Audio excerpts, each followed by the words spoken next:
Hello, my name is Leah Gerbitz, and I'm delighted to be able to speak to you today. I've always loved the gospel passage that we just read. Jesus knows the Pharisees and the Herodians are there with malice in their heads and hearts. He even calls them hypocrites because he knows they do not really want a legitimate answer to their question. Rather, they're there to lay a trap.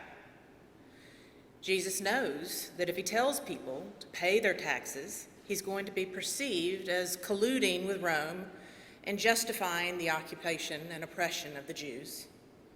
However, if he discourages the payment of taxes, he will be suspected of revolutionary sentiment against Rome.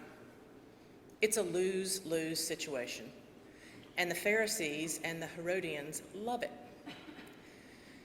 Jesus responds to the trap of a question by saying, "Show me the coin used for this tax." And they hand him the denarius. And he says, "Whose head is on this and whose title is this?" They answer, "It's the emperor's." And then he says to them, "Give therefore to the emperor the things that are the emperor's, and to God the things that are God's."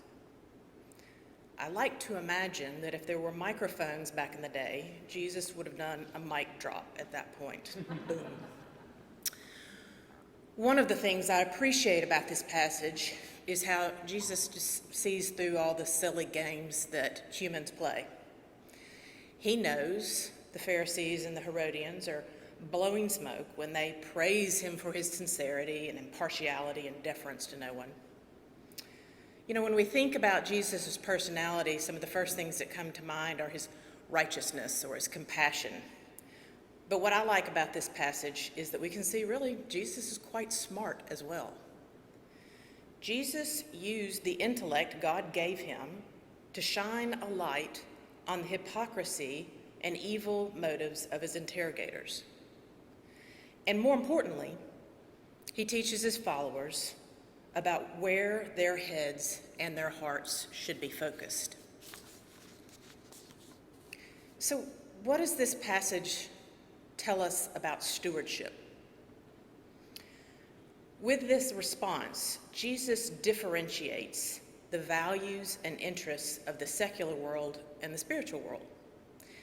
He acknowledges that we live in this secular world with things like money and taxes and Pharisees. And he knows that we must live in this world to get by. But Jesus is trying to tell us that he wants our allegiance to be to the spiritual world and not the secular world. Jesus again makes a similar distinction between these worlds when he's before Pontius Pilate. The Jews are demanding Jesus be crucified. Pilate asks Jesus if he's the king of the Jews, as they say. And Jesus replies, "My kingdom is not of this world." Jesus wants us to focus our heads and our hearts on the spiritual world, even when the competing powers and influences of the secular world distract us. Now, does Jesus expect us to segregate ourselves from the secular world and think only on the spiritual world? Well, that's certainly not how Jesus lived. He lived amongst us.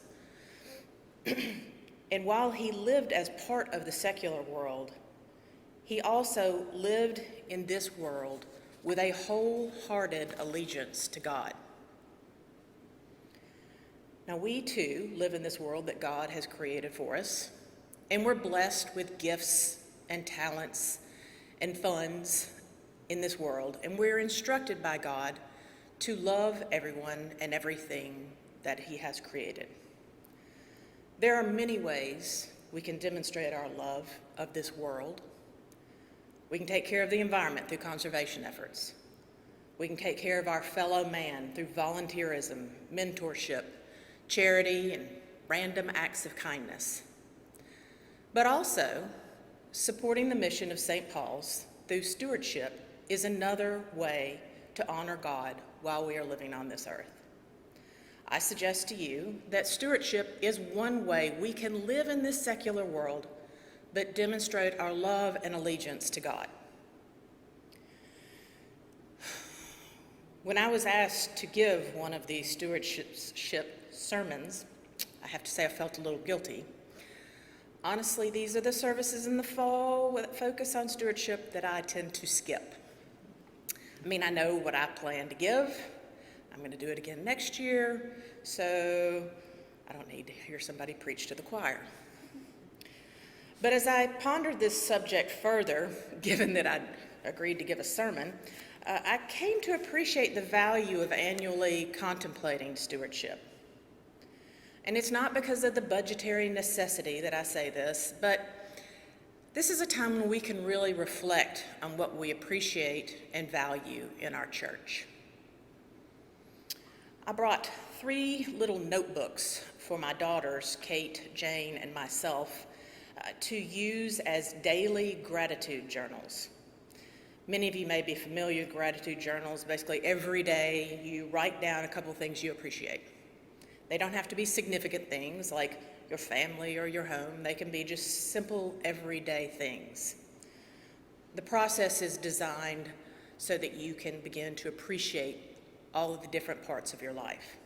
So maybe if it was a rainy day, you think of that umbrella that your grandmother gave you that has lasted for 10 years, and you write that down as what you appreciate. Or if it was a bad day, maybe you appreciate the pillow in the bed that will transport you on to the next day. The point is to think of things, significant or not significant, that you appreciate. Over time, this process teaches you how blessed you are, and it fosters an attitude of genuine daily gratitude.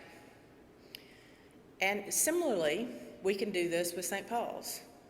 We can create a list of the things we appreciate. Some things are simple and obvious, like the clergy, the staff, the physical building, the organ, the choir, the music program, Christian education, our youth group, the children's program, outreach, St. Catherine's Shelter.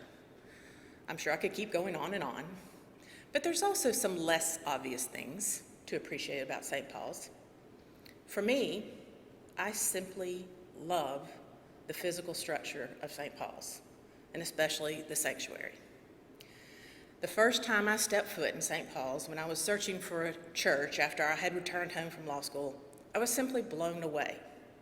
The architecture, the grand ceiling, the stained glass windows, the massive organ, the candles, the vestments, the choir. For me, I immediately felt the presence of God here. Now, some traditions of worship are intentionally plain and Spartan, with the goal to have people focus solely on God and not the environment. And that makes sense for many people. But for me, the beauty of the service here fosters a reverence of spirit that I have never had before. I know we have all really missed being present in the sanctuary for worship this year while we've been muddling through this pandemic. But we can be thankful in knowing that this all remains here for us when it's safe to be together again. One other thing that might be even less obvious that I appreciate are the plaques on the walls. As you come down both sides of the sanctuary, you might have looked at them from time to time or maybe stared off, zoning out during a sermon. You know, I was just looking at them earlier, and there's over to the right, my right, Blythe Owen served from 1923 to 1941 as the music director here. And also on this side, Fanny West Emig. She must have been one of our earliest members because her date of birth is 1856 and she passed away in 1926. Also on this side over here, Samuel Bartow Strang, 1882 to 1954. Over on my left-hand side, towards the back, there is a list of looks like about 50 men who served in the Great War. Also, on this side is a gentleman named William Kaiser, who lived from 1868 to 1899 and died at the age of 31. These are some of our St. Paul's ancestors.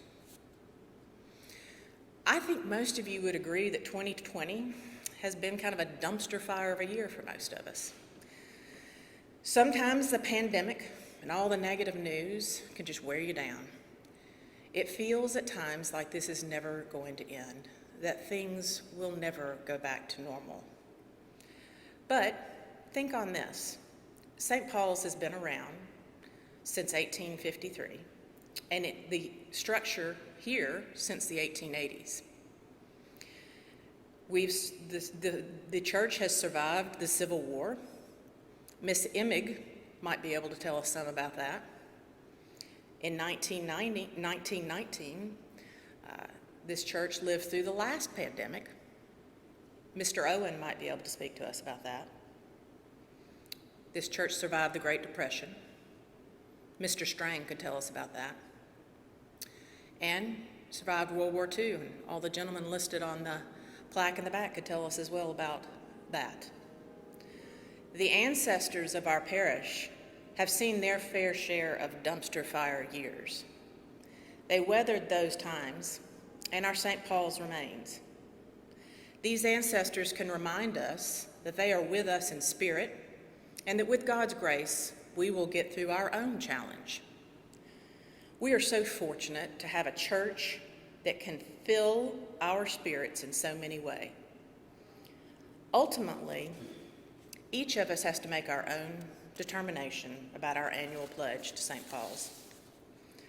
What we do with our time and our talents and our funds in this world speaks to our allegiance to God, but these decisions are also very personal. When you make your stewardship pledge, I ask that you spend some time thinking about all the large and small blessings that we have at this parish. There's a blessing that I've heard several times recently. It is, may you live in interesting times. It seems that we are currently doing that right now, and we're probably looking forward to living in less interesting times. But interesting times can be their own blessing because it allows us to focus on what's truly important in our world. I hope these interesting times will inspire you to make a commitment to St. Paul's. Thank you.